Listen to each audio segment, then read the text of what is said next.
घटनेच्या संदर्भामध्ये महाविकास आघाडीच्या माध्यमातून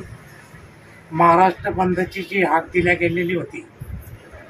त्या हाकला प्रतिसाद म्हणून जळगाव जिल्ह्यासहित भुसावळ तालुका देखील बंदचं आयोजन महाविकास आघाडीचं होतं।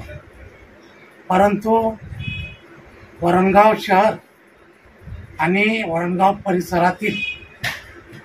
काही नागरिक अयोध्या येथे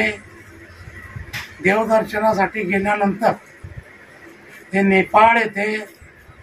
जात असताना भाविकांची बस ही दरीमध्ये कोसळली आणि विविध वृत्तवाहिनीच्या माध्यमातून ही वार्ता वरणगाव शहरामध्ये आल्यानंतर ज्या कुटुंबाचे भाविक हे देवदर्शनासाठी गेलेले होते त्या कुटुंबामध्ये एक प्रकारचे चिंतेचं वातावरण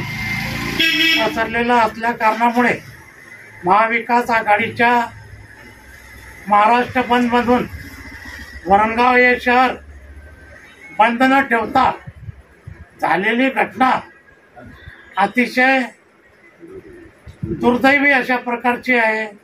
दुःखद अशा प्रकारची असल्या कारणामुळे महाविकास आघाडीच्या वरणगाव शहर प्रतिनिधी आणि तालुका प्रतिनिधीने निर्णय घेतला की वरणगाव शहर आणि वरणगाव परिसर हा बंद न ठेवता दुकानदाराने आपले व्यवसाय सुरळीत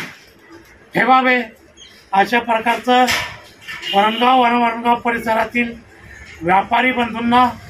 महाविकास आघाडीच्या माध्यमातून आम्ही आवाहन करीत आहे।